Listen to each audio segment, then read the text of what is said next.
Why are we here, Murph? Why are we here? The goals of this training are to discuss the big picture overview of the level one, so that when you guys leave, you've got a good overview of what we're trying to do for level one. Additionally, what we're here to do is to help you and to help ourselves improve our instructor capabilities. And two of the things that we're going to focus on in improving those capabilities are utilizing the model, mentoring, and measure technique that we'll be discussing more in depth over our time together, and what we call the 6 Ps. Additionally, what this will hopefully provide for you guys too is some what we call CPD, or continued professional development. That that through osmosis, through our time together, through our time in the field, that you guys might pick up some of the latest things that are occurring that we're trying to keep abreast of, and also as well trying to share with you guys. Okay. So when it comes to modeling, mentoring, and measuring, what do you think I mean by modeling? What do I mean by using that term? Creating a framework. Seeing a framework? Creating one. Okay. Example teaching, demonstrating. Demonstrating? Okay, exactly. Yeah, it's demonstrating, seeing a model, and making sure that we're on it when we're demonstrating a model. Okay. How about when it comes to mentoring? What do I mean by that? Pointers. Giving people pointers? Accessibility. Accessibility, meaning The student, the student that you're interacting with. that they feel As an comfortable instructor. approaching you. Okay. Anyone else on mentoring? That's the capability to, when folks ask a question, that you're able to share with them your best answer to that question. And if not your best answer, then supply them with a question that they're going to need to ask themselves. Okay? And measure. What do I mean by measure?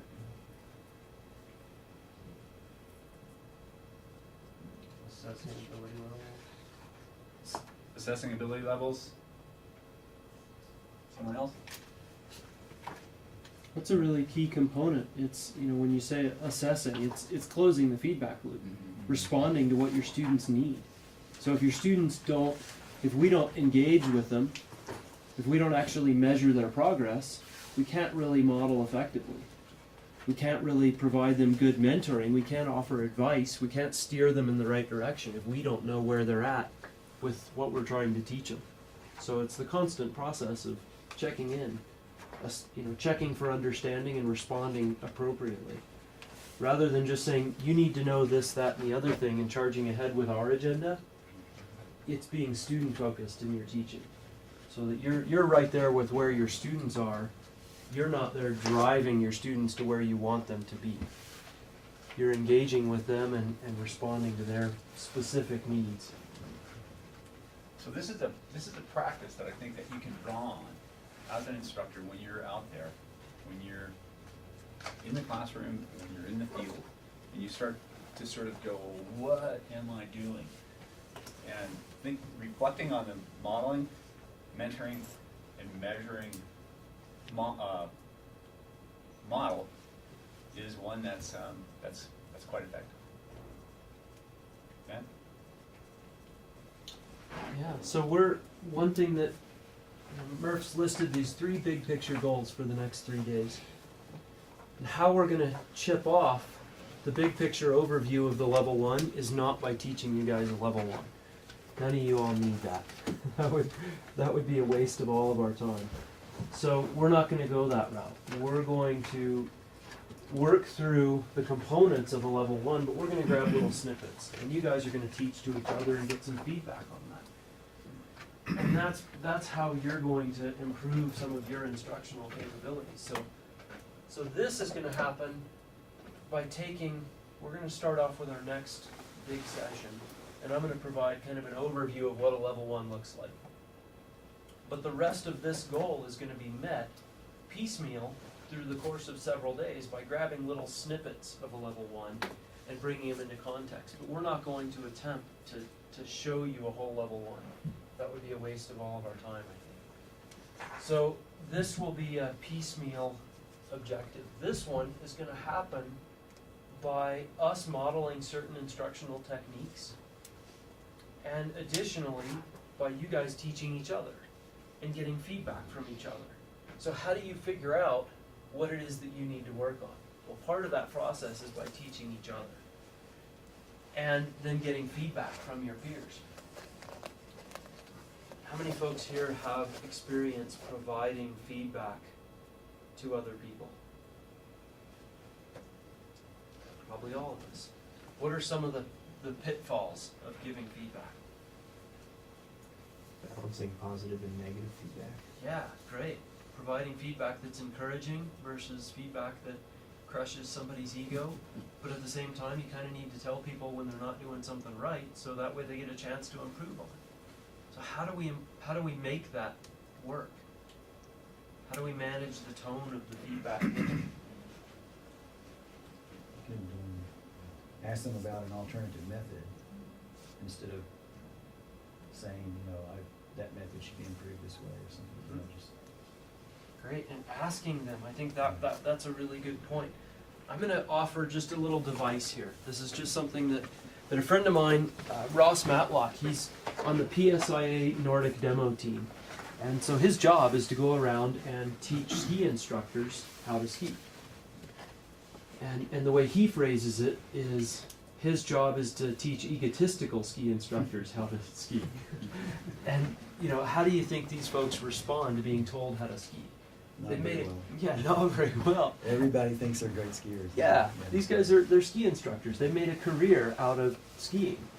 And it's really difficult to take someone who's spent 20 years teaching the very fine points of skiing and then layering on more feedback and saying, you know what, you could do it better still.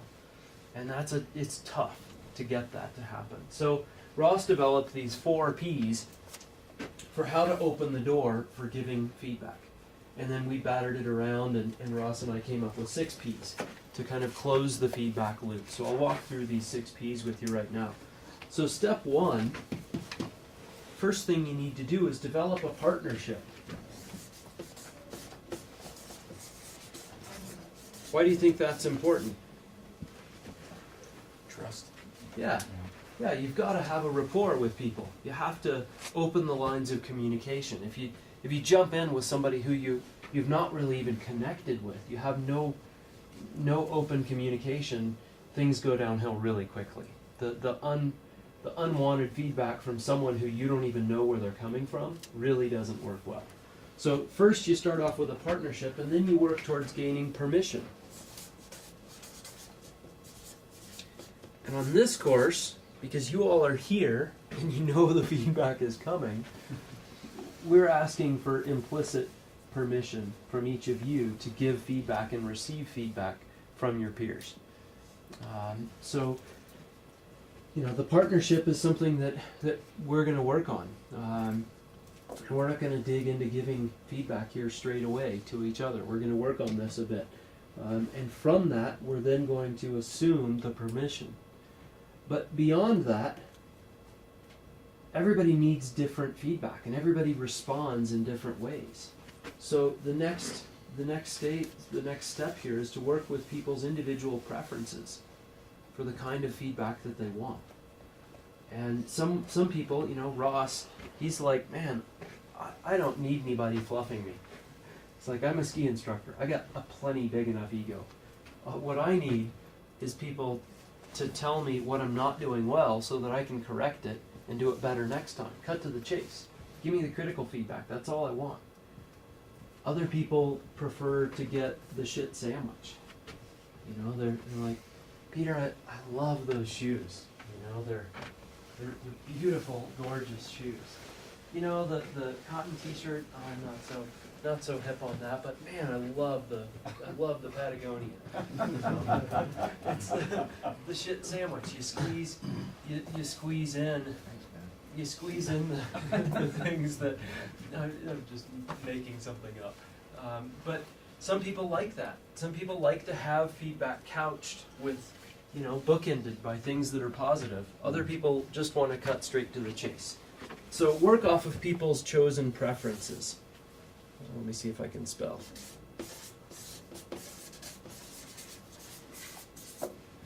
From there, say again, Fred? I'm glad I got plenty of squares here today. Yeah.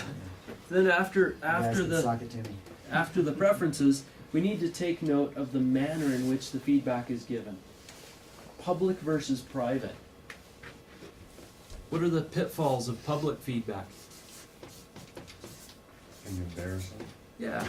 I figured Peter could probably take it, a little light ribbing about something completely inconsequential. Open the door a little with someone who I can see as, I'm sure Peter's very comfortable with himself and comfortable in his own skin. So I can grab Peter as an example and use him in a public feedback circumstance in a fun, ribbing manner, and it doesn't backfire on me. But quickly, critical feedback given in a public scenario can go downhill rapidly. So often, public feedback is better to be offered as a positive feedback. And when you're offering more intense critique, using a private manner to do that. So, this might look like you're out there with somebody, you've been skiing with them all day, and you're starting to rib each other, you're starting to open up the lines of communication, questions get answered honestly and openly, and you feel like you've got a bit of a partnership going. And then, hey Seth, would you mind if I offered you a little bit of feedback on that shot placement? And Seth says, oh yeah, man, I'd love to hear what you're saying. What do you think? Could I put it in a better spot? And then suddenly Seth's ready. He's open and willing, and the feedback given in that private setting, standing there out there on a control route, suddenly becomes valuable. Versus, me just walking in, following Seth down on a route, we haven't talked about anything, and I'm like, dude, that was a terrible shot. The response would be completely different.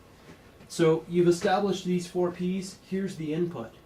This is the point at which feedback is given. Okay, now the feedback's been offered. What do we do with that feedback? First step is to acknowledge the feedback, to paraphrase it back. Okay, so the paraphrasing process can be a verbal acknowledgement, but in a lot of cases it can be just simply watching someone else's actions. So you're giving feedback to somebody on their skiing skills, and gosh, I just want to see you clean up the end of your turn. I want to see you pressure your heel just a half second longer at the end of the turn before you unweight and transition. Hold that heel down a little longer. I want to see you scribe a clean arc. The paraphrasing could simply be watching that person utilize the feedback. You know that feedback has now been acknowledged and received.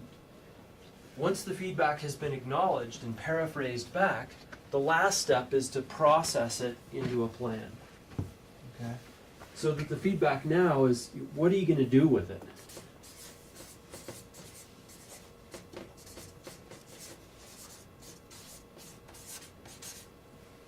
So the idea behind these 6 P's is it helps provide some both direction in how to give the feedback and the idea that we're closing the feedback loop.